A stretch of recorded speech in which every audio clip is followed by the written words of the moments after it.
Okay, yesterday Joan got a video of me talking about why a gridiron is called a gridiron. And then somebody kind of challenged me about why didn't you mention Notre Dame and Knute Rockne in the passing game. So I will try to address that now with this.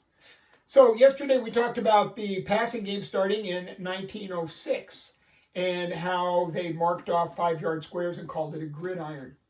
Well, what a lot of people don't realize is that the rules from 1906 to 1910 were very, very rigid. But there were a couple of schools that came out very early in 1906 passing the ball. One was a coach named Eddie Ketchums at St. Louis University, and they were passing the ball quite a bit. And the rules were very restrictive, and it's one of the reasons people didn't throw the ball early on is because an incomplete pass meant the ball was turned over to the other team. A pass out of bounds, or if you threw the ball deep out of bounds, it went to the other team where it went out of bounds. So some people didn't even punt. They would just stop and throw the ball. And any pass across the goal line that was thrown across the goal line was a touchback and went to the other team. So even within those restrictions, Eddie Ketchums at St. Louis, he was working on the passing game. And then there was a coach at a place called the Carlisle Indian School.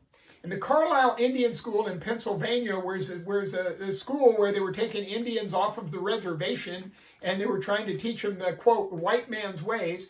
And they had some great athletes. And there was a coach there who was really into the passing game, and his name was Glenn Scobie Warner, and he had a great athlete, and that athlete's name was Jim Thorpe. And they worked on the passing game extensively, and that year they knocked off powerhouse Harvard.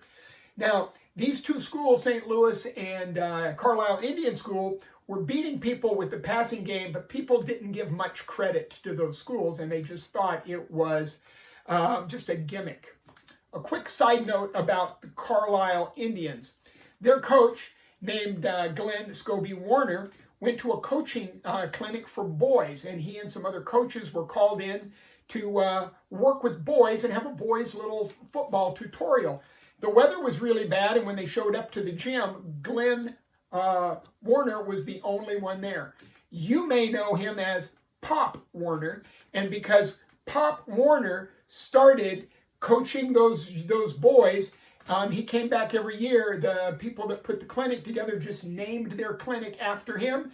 And here we are over 100 years later, and boys are playing Pop Warner, named after the head coach at the Carlisle Indian School. So that's the side note. We're going to fast forward to 1910. They took the checkerboard, the gridiron away. They changed the rules. They put the end line behind the goal line so that they could throw touchdown passes. They also added a fourth down, but that's a whole nother topic of discussion. So in 1910, Notre Dame had a coach by the name of Jess Harper. And Jess Harper was the head coach at Notre Dame.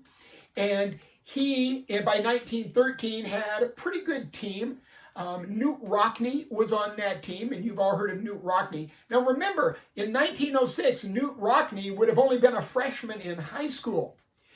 But in 1913, he was a senior at Notre Dame with a quarterback named Gus Doré. And over the summer, they were in Ohio. They went to Cedar Point, which was a place on a lake in Ohio. And they played on the beach and they threw footballs all summer long. But Jess Harper had been working on the passing game since 1906. So he had put together a pretty sophisticated passing season for that time.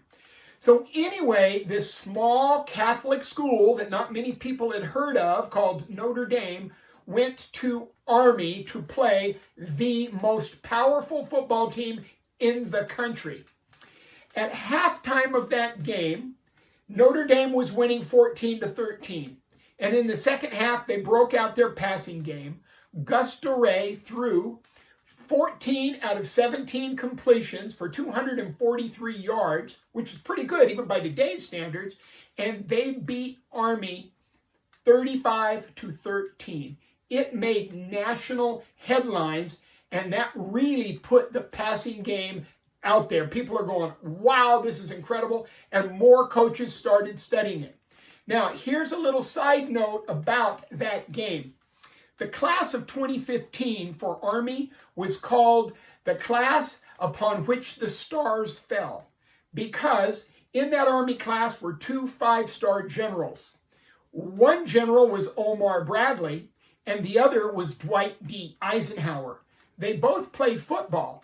Eisenhower, however, for that big Notre Dame game, was on the sidelines with a knee injury.